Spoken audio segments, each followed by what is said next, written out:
बुद्ध के समय में जातिवाद, ये प्रश्न बहुत महत्वपूर्ण है और इसका उत्तर सभी लोग जानना चाहते हैं। इसके संबंध में बहुत विवाद भी है। कुछ लोग कहते हैं कि भगवान बुद्ध के समय में कोई जातिवाद नहीं था। दूसरे लोग कहते हैं कि जातिवाद की परंपरा बहुत पुरानी है। परंतु इन दोनों में से कौन सही है? वो लोग जो ये कहते हैं कि भगवान बुद्ध के समय में कोई जातिवाद नहीं था,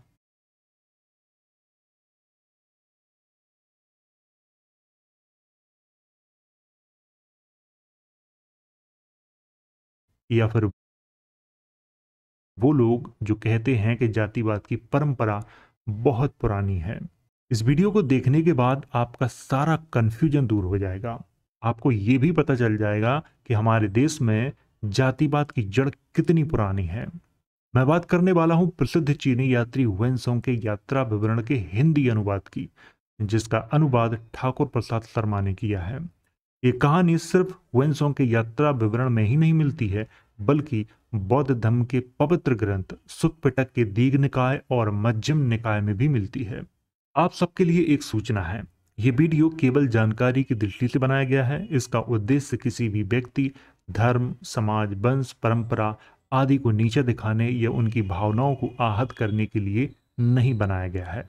तो आइए इस वीडियो की शुरुआत करते हैं। सबसे पहले बात करते हैं कपिलवस्तु के बारे में कि कपिलवस्तु कहाँ है। इसके बारे में मैं आपको बता दूं कि इतिहासकार एक मत नहीं है। कुछ इतिहासकार कहते हैं कि नेपाल में है। कुछ इतिहासकार कहते हैं कि उत्तर प्रदेश के सिद्धार्थनगर जिले के पिपरहवा और गनवरिया नाम के स्थान को ही प्राचीन समय में कपिलवस्तु कहा जाता था, क्योंकि वहां पे आज भी एक स्तूप मौजूद है। आप जो सामने देख रहे हैं वो, तो इसी आधार पर इतिहासकार ऐसा मानते हैं कि यही स्थान पहले कपिलवस्तु कहलाता था। तो यहां पर इतिहासकार एक मत नहीं है। कपिलवस्तु का वर्णन प्रसिद्ध चीनी यात्री हुएनसोंग ने भी अपने यात्रा विवरण में भी किया है। आइए उस पर एक नजर डाल लेते हैं। हुएनसोंग ने अपने यात्रा विवरण में कहा है कि राज्य का क्षेत्रफल लगभग 4000 ली है। यहाँ पर ली के बारे में मैं आपको बता देता हूँ कि जैसे हमारे देश में किलोमीटर चलता है, चीन में ली कहा जाता है। इसको आपको ध्यान रखना है। राज्य में कोई 10 नगर मौजूद हैं, यानी जिस समय पे हुएनसोंग कपिलवस्तु में गए थे उस समय 10 नगर मौजूद थे, परंतु सब के सब उजड़े और बर्बाद हैं। राजधानी का हाल भी ऐसा ही है, यानी राजधानी भी उजड़ी और बर्बाद स्थिति में थी उस समय। राजधानी का क्षेत्रफल ठीक ठीक निश्चय नहीं किया जा सकता है, लेकिन राजभवन की सीमा मापने से उसका क्षेत्रफल 15 या 16 ली होता है। राजभवन की चार दीवारी ईंटों से बनी हुई थी, जिसकी नींव अब भी मौजूद है। इसे उजड़े बहुत दिन हो गए हैं तथा एक दो मोहल्ले अब भी आबाद हैं, यानी जिस समय वंशों वहां पे गए थे एक दो मोहल्ले ही आबाद थे और बाकी सब के सब उजड़े हुए या बर्बाद अवस्था में थे। कोई बड़ा राजा नहीं है। यहाँ की भूमि उत्तम और उपजाऊ होने के कारण समय अनुसार बोई और जोती जाती है। यहाँ की प्रकृति उत्तम और मनुष्यों का आचरण कोमल तथा सुशील है। यहाँ पर 3000 संघाराम हैं, यानी उस समय 3000 संघाराम मौजूद थे, जिनमें से 1000 संघाराम उजड़े पड़े हैं। इनमें हीनयान पंथ के अनुयायी रहते हैं। बाकी 2000 जो संघाराम थे उनमें हीनयान पंथ के अनुयायी रहते थे। यहाँ पर संघाराम शब्द आया है, तो संघाराम का मतलब क्या होता है? संघाराम का मतलब होता है बौद्ध साधुओं के आराम करने वाली जगह को संघाराम कहा जाता है। दो देव मंदिर भी हैं। कहाँ पे? कपिलवस्तु में ऐसा लिखा हुआ है हुएनसोंग ने अपने यात्रा विवरण में, लेकिन वास्तविक जो शब्द है वो है देवालय। लेकिन हिंदी अनुवादकार ने यहाँ देव मंदिर लिख दिया है। इसको आपको समझना है, जिसमें वर्णाश्रम के लोग उपासना करते हैं। राजभवन के भीतर टूटी फूटी दीवारों की नींव मौजूद है। ये सब राजा शुद्धोधन के निवास भवन की है। अब इसके ऊपर एक विहार बनाया गया है, जिसके भीतर राजा की मूर्ति है, यानी राजा शुद्धोधन की मूर्ति है। इसी के निकट एक और खंडर रानी महामाया के शयन ग्रह का है, जिसके ऊपर भी एक विहार बनवाया गया है और अंदर रानी की मूर्ति है। इसी के निकट एक और बिहार बना है जहां पर कुमार सिद्धार्थ अपनी माता के गर्भ में प्रवेश हुए थे। ये कहानी आपने बहुत सुनी होगी कि रानी महामाया को एक सपना हुआ था कि एक सफेद हाथी उनके गर्भ में समा गया है। इसी घटना का यहाँ पे उल्लेख किया हुआ है वेनसोंग ने अपनी यात्रा विवरण में। आगे लिखा है, इस बिहार में इसी चित्र को दर्शाया गया है। उत्तर पूर्व में एक स्तूप उस स्थान पर भी बना है जहां पर कुमार सिद्धार्थ को देखकर असित मुनि ने भविष्यवाणी की थी। इस बालक के भाग्यवान होने के सभी लक्षण हैं। यदि गृहस्थ जीवन में रहेगा तो चक्रवर्ती राजा होगा, और यदि घर छोड़ देगा तो बुद्ध होगा। ये किसने कहा था? ये असित मुनि ने कहा था। अब बात करते हैं उस कहानी की जिसकी चर्चा बौद्ध धर्म के बहुत सारे ग्रंथों में की गई है, जैसे दीघ निकाय में की गई है, मध्यम निकाय में की गई है, धम्मपद में की गई है। और इसी कहानी का उल्लेख वेनसोंग ने अपने यात्रा विवरण में भी किया है। इसीलिए मुझे लगा कि ये कहानी आप सबके साथ मुझे शेयर करनी चाहिए। इसीलिए मैं इस कहानी को आप सबके सामने प्रस्तुत करने वाला हूं। लेकिन इस कहानी में कितनी सच्चाई है, कितनी सच्चाई नहीं है, इसकी पुष्टि मैं नहीं कर सकता, क्योंकि मैं इतिहास किसी चीज को तब मानता हूं जब उसके पुरातात्विक साक्ष्य मौजूद हों, तब मैं उसे इतिहास मानता हूं। जिस चीज का उल्लेख केवल किताबों में किया गया है और उसके पुरातात्विक साक्ष्य उपलब्ध नहीं है, उसको इतिहास नहीं कहा जा सकता, और ना ही मैं उसे इतिहास मानता हूं। तो आइए उस कहानी की शुरुआत करते हैं। राजधानी के उत्तर पश्चिम की ओर सैकड़ों स्तूप बने हुए हैं। इस स्थान पर शाक्य वंश के लोग वध किए गए थे, यानी कि उनकी हत्या की गई थी।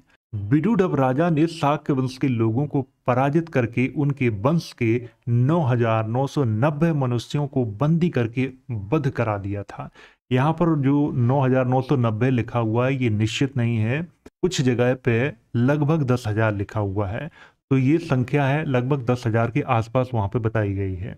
इसको आपको ध्यान रखना है। उन लोगों के शरीर लकड़ी के समान एक स्थान पर ढेर किए गए थे। उस समय देवताओं ने लोगों के चित्तों को प्रेरित करके उनका अंतिम संस्कार किया था। जिस स्थान पर यह बध लीला हुई थी उसके दक्षिण पश्चिम में 4 छोटे छोटे स्तूप बने हुए हैं। ये वह स्थान है जहां पर शाक्य वंश के 4 मनुष्यों ने सेना का सामना किया था।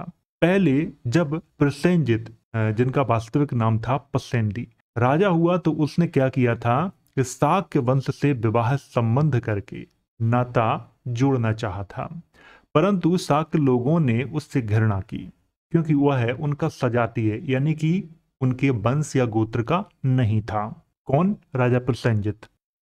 इसीलिए शाक्य लोगों ने क्या किया कि धोखा देकर एक दासी की कन्या का विवाह प्रसेनजित के साथ कर दिया था। राजा प्रसेनजित ने क्या किया कि उसे अपनी पटरानी बनाया और उसी के गर्भ से एक पुत्र पैदा हुआ जिसका नाम था विदुडब, या कहीं कहीं पे विडुब्बा भी लिखा हुआ है, लेकिन यहाँ पे मैंने विदुडब लिखा हुआ है। इसको भी आपको ध्यान रखना है। बड़ा होने पर विदुडब की इच्छा हुई कि वह अपने मामा के यहाँ जाकर उन लोगों के नियम के अनुसार शिक्षा प्राप्त करेगा। कपिलवस्तु नगर के दक्षिणी भाग में पहुंचकर और एक नवीन बना हुआ उपदेश भवन देखकर विदुडब ने क्या किया कि अपने रथ को रोका, और वो जैसे ही अंदर जाने लगा तो शाक्य वंश के लोगों ने उससे ये कहकर नहीं जाने दिया कि हे निम्न कुल उत्पन्न, इस मकान में तू जाने का साहस मत कर। ये शाक्यों का बनाया हुआ भवन तथागत बुद्ध के रहने योग्य ही है। ये किससे कहा था? ये राजा विदुडब से कहा था। किसने कहा था? शाक्य वंश के लोगों ने कहा था। जब विदुडब सिंहासन पर बैठा तो वह अपनी प्राचीन अप्रतिष्ठा का बदला लेने के लिए सेना सहित चढ़ दौड़ा और इस स्थान पर आ पहुंचा। कहां पे? कपिलवस्तु पे आ पहुंचा। उस समय शाक्य वंश के 4 व्यक्ति एक खेत को जोत रहे थे। उन लोगों ने सेना का सामना किया तथा वीरता से लड़े। विदुडब की सेना को भागना पड़ा। वे लोग हंसी खुशी अपने नगर को गए। तब हाल जानकर उन लोगों के सजातीय पुरुषों ने उनके विषय में कहा कि उनका वंश ऐसा प्रतिष्ठित है कि जिसमें संसार पर शासन करने वाले बहुत दिनों तक होते हैं, परंतु उन्हीं विशुद्ध राजाओं के माननीय वंशजों में क्रोध और निर्दयता का प्रवेश हुआ। जिससे उन्होंने निरंकुश होकर सेना का संहार किया। इनके ऐसा करने पर हमारे वंश पर कलंक लग गया। चारों वीर पुरुषों को देश से निकाल दिया गया। संभवतः यहाँ पे कुछ लोगों को ये स्टोरी समझ में नहीं आई होगी, मैं आपको यहाँ पे थोड़ी सी समझा देता हूँ। विदुडब राजा ने कपिलवस्तु पे आक्रमण किया तो शाक्य वंश के कुछ लोग खेत जोत रहे थे अपना, उनमें से 4 लोग थे। उन्हें पता चला तो उन्होंने सेना का वहीं पे सामना किया और सेना को पराजित कर दिया। पराजित करने के बाद वो हंसी खुशी अपने कपिलवस्तु पहुंचे। तो कपिलवस्तु में जो शाक्य वंश के बूढ़े बुजुर्ग लोग थे, उन्होंने ऐसा कहा कि हमारे वंश पे कलंक लग गया है, हमारा वंश बहुत ही सम्मानीय प्रतिष्ठित है और इसमें ऐसे ऐसे राजा हुए जिन्होंने पूरे संसार पर राज्य किया और उनके वंशजों के अंदर क्रोध और निर्दयता का प्रवेश हो गया है। अब उन्होंने सेना का संहार कर दिया है। ये बहुत बड़ा कलंक है शाक्य वंश के लोगों पर। ये कह के उन चारों वीर पुरुषों को देश से निकाल दिया, यानी कपिलवस्तु से निकाल दिया। उनमें से एक बम्पान, एक उद्यान, एक हिमतल और एक सांभी का राजा बना। उन चारों वीर पुरुषों में से उन वीर पुरुषों का राज्य पीढ़ी दर पीढ़ी बहुत समय तक स्थिर रहा, यानी कि मौजूद रहा। वीर पुरुषों के जाने की खबर विदुडब को हुई। उसने कपिलवस्तु पर फिर से आक्रमण कर दिया। उस समय कपिलवस्तु के राजा महानाम थे। आपको ये ध्यान रखना है, ये घटना कब की है? ये घटना भगवान बुद्ध के समय की ही है, क्योंकि राजा शुद्धोधन के बाद कपिलवस्तु के राजा कौन बने थे? महानाम बने थे। उन्हीं के समय की ये घटना है। विदुडब ने कपिलवस्तु नगर में रहने वाले शाक्य लोगों का वध करना प्रारंभ कर दिया और लगभग 10,000 लोगों की हत्या करने के बाद विदुडब ने महानाम के संधि प्रस्ताव पर विचार किया। यहाँ पर थोड़ा मैं आपको समझा देता हूँ। वो 4 जो वीर पुरुष थे शाक्य वंश के, उनको तो निकाल दिया गया था देश से। जैसे ही ये खबर विदुडब को हुई तो विदुडब ने क्या किया कि उसने फिर से कपिलवस्तु पे आक्रमण कर दिया और नगर के लोगों की हत्या करना शुरू कर दी थी। और लगभग यहाँ पर जो 10,000 लिखा हुआ है, तो ये 10,000 लगभग है, 9,990 भी लिखा हुआ है कुछ जगह पे, आपको ये ध्यान रखना है। शाक्य वंश के लोगों की हत्या होते देख महानाम ने क्या किया था, क्योंकि उस वक्त महानाम ही कपिलवस्तु के राजा थे, उन्होंने संधि प्रस्ताव भेजा विदुडब के पास। विदुडब ने क्या किया कि संधि प्रस्ताव पे तो विचार नहीं किया, उसने एक शर्त रख दी कि इस नदी में जाओ और इस नदी में पानी के अंदर चले जाओ, जब तक तुम्हारी सांस रुकेगी तब तक जो मेरे सैनिक हैं वो तुम्हारे शाक्यवंशी लोगों की हत्या नहीं करेंगे, और जैसे ही तुम्हारी सांस टूटी और तुम पानी के ऊपर आए, हमारे सैनिक फिर से मारना चालू कर देंगे। ये शर्त रखी थी महानाम से। इसके बाद महानाम ने क्या किया कि राजा विदुडब की जो शर्त थी उसको स्वीकार कर लिया। नदी के अंदर पानी में गए और बहुत समय तक पानी के बाहर नहीं आने पर विदुडब ने सैनिकों से कहा कि जाकर देखो। सैनिकों ने नदी में जाकर देखा तो महानाम पानी के अंदर ही समाधि ले चुके थे। इसके बाद विदुडब ने अपनी सेना को वापस लौटने का आदेश दिया और नदी पार करने के दौरान ही डूबकर उसकी मृत्यु हो गई थी पूरी सेना के साथ। किसकी? राजा विदुडब की। और इस कहानी का उल्लेख आपको बहुत सारे बौद्ध ग्रंथों में मिल जाएगा और उन ग्रंथों के नाम हैं दीघ निकाय, मध्यम निकाय और धम्मपद। अगर आपको पढ़ना है तो इनमें जाके आप इसको पढ़ सकते हैं, लेकिन हर जगह कहानी थोड़ी थोड़ी अलग आपको मिलेगी। इसके बाद कपिलवस्तु के लोग नगर को छोड़कर आसपास के नगरों में जा बसे थे।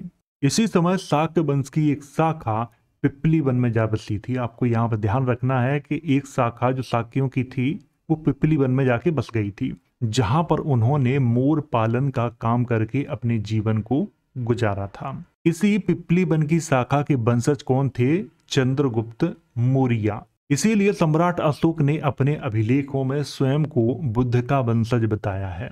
हाँ, अब यहाँ पर थोड़ी बात कर लेते हैं।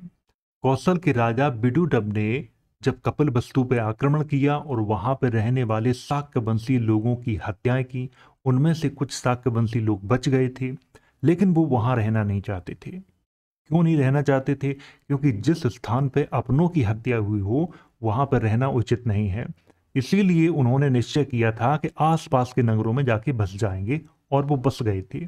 उसी समय एक शाक्य वंश की शाखा कहाँ चली गई थी? पिपली वन में चली गई थी, और वहां पे उन्होंने मोर पालने का काम किया था और उसी से अपना उन्होंने जीवन गुजारा था। और उन्हीं के वंशज कौन थे? चंद्रगुप्त मौर्य। आपको ये ध्यान रखना है, इनका वास्तविक नाम है चंद्रगुप्त मौर्य। ना कि चंद्रगुप्त मौर्य। इतिहास में हम पढ़ते हैं चंद्रगुप्त मौर्य, लेकिन ये सही नाम नहीं है, सही नाम ये है। और सम्राट अशोक ने भी अपने अभिलेखों में स्वयं को बुद्ध का वंशज बताया है। तो अगर आपको जानना है कि कौन से अभिलेख में बताया है, तो सम्राट अशोक का मास्की अभिलेख जाके पढ़ लेना, विस्तार से जानकारी मिल जाएगी। और ये बात वाकई में सही है कि आज जिसे हम मौर्य वंश के नाम से जानते हैं, वो शाक्य वंश की ही एक शाखा थी। अब बात करते हैं जातिवाद पे। जातिवाद कितना पुराना है, इस पर मैं आपको बता दूं कि लोगों की अलग अलग राय है। कुछ लोग जातिवाद को बहुत पुराना मानते हैं, कुछ लोग जातिवाद को ज्यादा पुराना नहीं मानते हैं। इनमें से कौन सही है, उस पर थोड़ी सी बात कर लेते हैं। जब हम अपने प्राचीन इतिहास को पढ़ते हैं और धार्मिक ग्रंथों को पढ़ते हैं, तो पता चलता है कि पिछले काल में, यानी कि प्राचीन काल में जातिवाद नहीं था। और उसको मैं भी स्वीकार करता हूं कि प्राचीन काल में जातिवाद नहीं था। लेकिन वहां पे जातिवाद की जगह वंशवाद था, और एक वंश स्वयं को श्रेष्ठ मानता था, दूसरे को निम्न मानता था। और जो वंश स्वयं को श्रेष्ठ मानता था, वो अपनी पुत्री का विवाह किसी श्रेष्ठ वंश में ही करता था, वो निम्न वंश में नहीं करता था। इसी तरह से जो निम्न वंश थे, वो भी अपनी पुत्री का विवाह किसी निम्न वंश में ही करते थे, उच्च वंश में नहीं करते थे। परंतु राजा निम्न वंश के लोग भी बनते थे। हुएनसोंग ने अपने यात्रा विवरण में कहा है कि सिंध का राजा शूद्र था। उस समय राजा बनने का सबको अधिकार था, लेकिन वंशवादी लोग अपने आप को ऊंचा नीचा जरूर मानते थे उस समय। और उस समय जातियां तो थीं, ज्यादा नहीं थीं, 10-12 जातियों का ही आपको उल्लेख मिलेगा। अल्बेरुनी का यात्रा विवरण आप लोग अच्छे से पढ़ लेना, उसने ज्यादा जातियों का उल्लेख नहीं किया है। आज हमारे देश में 6000 से भी ज्यादा जातियां हैं। और ये 6000 से भी ज्यादा जातियां कब बनी? ये सारी की सारी जातियां मुस्लिम काल में बनी।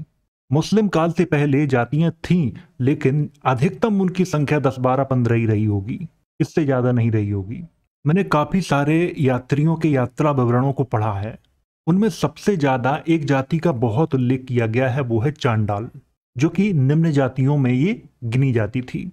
आप लोग 10वीं शताब्दी से पहले का इतिहास अच्छे से पढ़ लें, आपको सब कुछ मालूम चल जाएगा। और आप लोग इतिहास पर किसी से भी बहस कभी मत करें। जातियों की परंपरा सिर्फ अभी 1000 साल की देन है, ये मुस्लिम काल की देन है। पूरा का पूरा जो जातियों का जो निर्माण है वो इसी समय हुआ था। उससे पहले जातियों की जगह वंशवाद चलता था। वंशवाद में भी ऊंचा नीचा होता था, आज जातियों में भी ऊंचा नीचा होता है, बस नाम बदले हैं, कुछ नहीं बदला है।